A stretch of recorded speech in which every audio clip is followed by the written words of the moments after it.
Bienvenue sur Contact Pro Life, c'est Germain Kaindo à la présentation ici encore une fois de plus.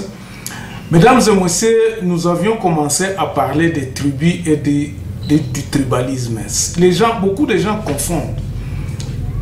Beaucoup de gens confondent qu'est-ce qu'est le tribalisme et d'où vient le tribalisme. Au fait, nous allons commencer d'abord par parler de ce terme-là de tribalisme. C'est quand quelqu'un est nommé par exemple à un poste administratif ou bien il est nommé ou bien il est passé comme un député ou bien il a le fait à favoriser bandeko nayo pona kotia bango pembeni nayo ou bien kopesa bango musala bazala na qualifié bazala qualifié tellement baza. Ils sont choisis à cause de leur appartenance de la tribu du chef. Et c'est ce fait-là que nous appelons le tribalisme. Au fait, ce n'est comment. Tu réfléchir dans le bisomoko. Et au fait, quand Mobutu est arrivé au pouvoir, entre les années 60, les aînés peuvent vous dire, hein,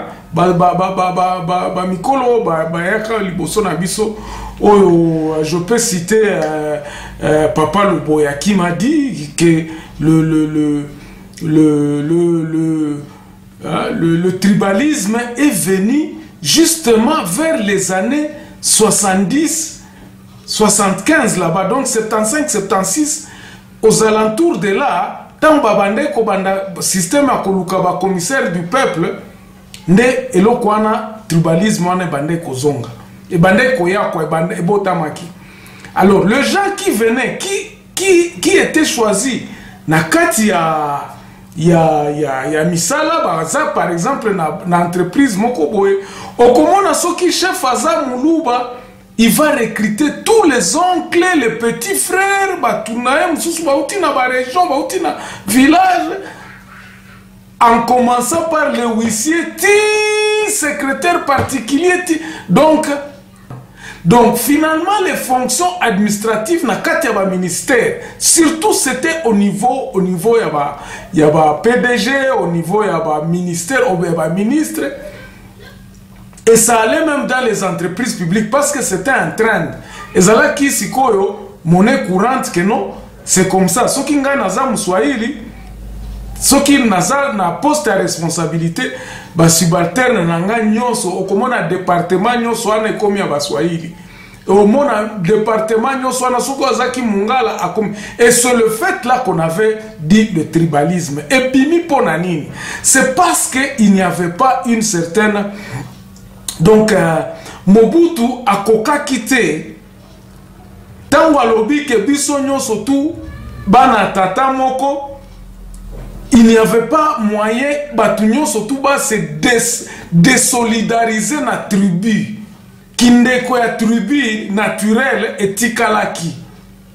Alors pour éviter ce kuba, ba kuba o bazako kendeko sala boye, mutoko sala boye lobi bake ko funda yo. C'était tout à fait naturel que non na na confiance kana ndeko na ngai bandeko na ngai mutu ba ko entourer ngai. Et c'était maintenant flagrant que non soki muswahili nde mutu azana ministère des affaires étrangères okokuta ba swahili ba komi kuna. C'est ça le tribalisme.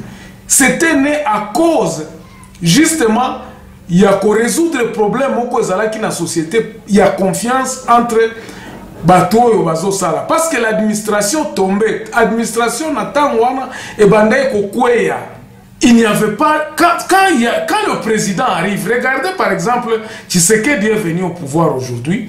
Donc la présidence ezana ba administrative, tezana ba agent carrière sous-souté. Il doit refaire tout. Mais ce n'est pas comme ça ailleurs, ce n'est pas comme ça. Ba poste et comment ezalaka sous na profil T.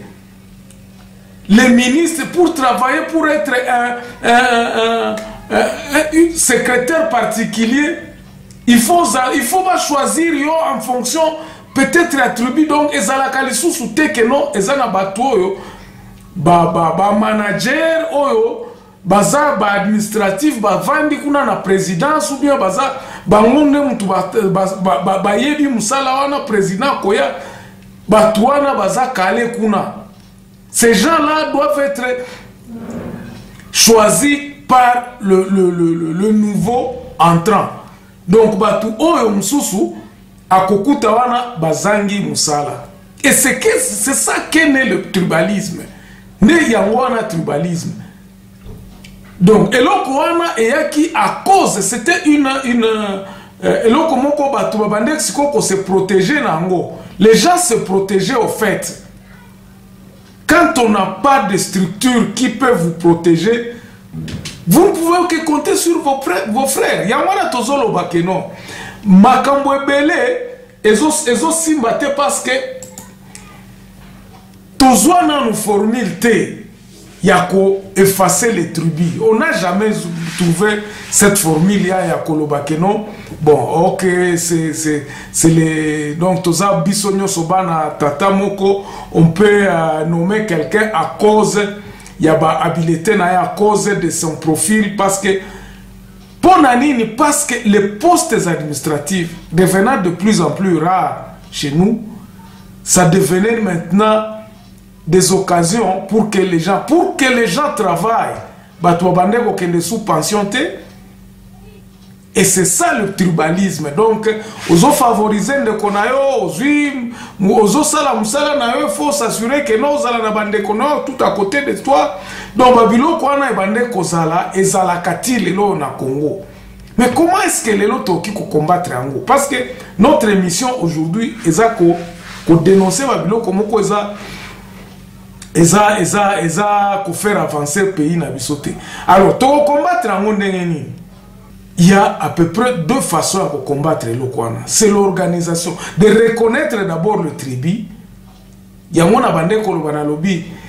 Tant que le tribu, bisonyo soba tout reconnaître en parce qu'on ne peut pas. Na lobby que tribalisme. Na zone les tribus. Il faut que nous reconnaissions les tribus. Il faut que les tribus aient des autorités morales. Oyo batunyo so autant bazo kende ko sala musala ya Congo. Bazala redevable, qui accountable comme on dit en anglais. Que ces gens-là puissent être accountable. Il ne faut pas qu'un moulouba akende ko salir comme balouba. Les lots où va mili bazak ba combien belé ba uti wap. Et ça ba soko ke na village na biso toyebi ke batu bateka ka biloko na bango na barabara. Okuta banzete, okuta makala, okuta ba pomme de terre, bache yango wana bache kaka prix.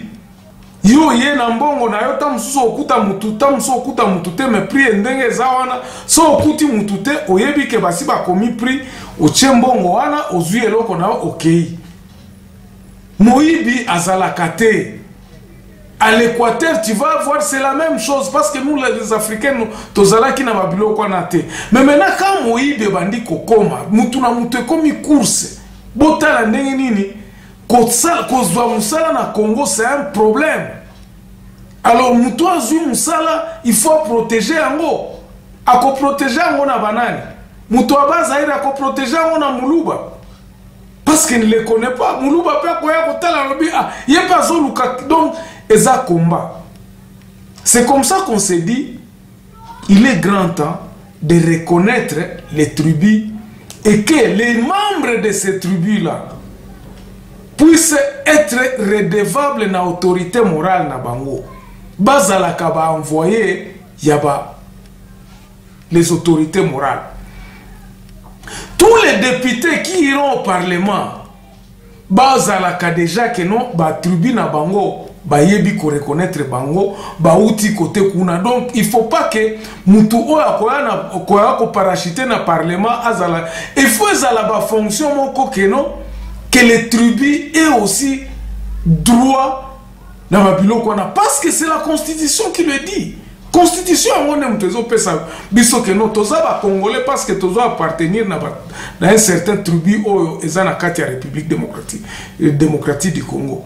Alors, ce qui topé si ba tribu wana pouvoir te, tout pouvoir qui viendra et kozala kaka mbilinga mbilinga ozalaka kokoso ata to mim lobi ke no tozaba na tata moko tozaka ka boyeboete mais tant que tozana eloko moko tozako se redeve tozako kokengela te parce que c'est l'honneur que je porte que non le munande o aza ministre ya travail bakoloba munande wana asala banande basalaka ba commerçant banande basalaka boye banande basalaka musala bien basalaka boye tout ça parce que quelqu'un nous a présenté, quelqu'un nous a défendu là-bas et que mutu wana pe na côté na biso tozuyebi que non batu wana tozo reconnaître bango tant que responsabilité na biso to pesi yango na base te tant que la base ne puisse pas commencer à travailler.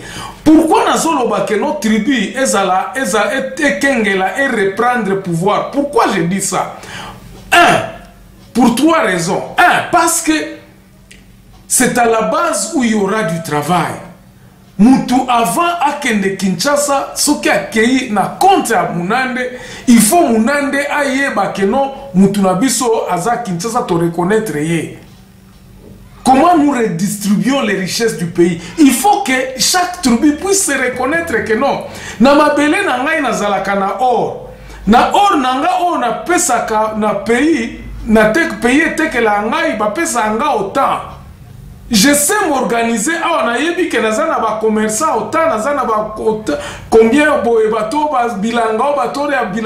Nous devons savoir les comptes. Et là, quand on a mundele à quoi on s'allait la biso en côté.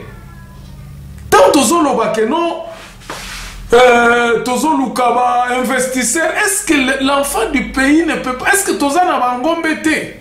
Est-ce que tozana mabelete, tozana est-ce que moi je crois que nous devons réfléchir bandeko. Cette histoire ici ce qui topé sinanu mutu oyo azana droit ya nani ya mabele droit na ye et kozala kaka poto parce que ezana ba côté mususu ya Congo otali ba école otali olobi me nzambe na ngai richesse na bango komona par exemple en Équateur bazana bois mais bois wana e bénéficiaka ata mukete na région Équateur coltan oyo e utaka na Beni e bénéficiaka bana Beni te Beni c'est un village et ça m'a trop. Donc nous devons réfléchir pour que toyeba ndenge nini il faut remettre le pouvoir à nos tribus et que le tribu puisse organiser autorité morale. Je ne dis pas que les chefs coutumiers vont commencer à être des gouverneurs ou quoi que ce soit. Non, ce sont les autorités du moral et la région. Bangone mutubakoyeba que non. Voici les choses. Moi, dans la région, na droit. Tout dans la région, ils doivent devoir expliquer Kolo Mabele, qu'est-ce qui se passe dans Mabele nae. Donc nous devons réfléchir dans ce sens-là de façon que Congo Nabiso, tout remodeler en gros de... Bon, beaucoup de gens ont commencé à déjà réfléchir sur ce plan-là. Il y a pouvoir la pouvoir déléguer mutu. Il faudrait que les gens puissent être des nationalistes à Koyeba que non. Si je suis président aujourd'hui et que je suis natif de Malembankulu kula bayebi que non président aza autaki awa. Donc c'est un peu ça que j'essaie un peu de réveiller conscience malembe na batu nyonso oyo baoki kozala na moi pouvoir ya koloba que non. Je crois que si nous sommes au Parlement to banda kotala, comment nous pouvons réfléchir dans ce sens-là à remettre le pouvoir à ceux qui en ont les droits. Je vous remercie et je suis très content que vous m'ayez suivi cet après-midi. On se revoit la semaine prochaine dans un autre numéro. Au revoir.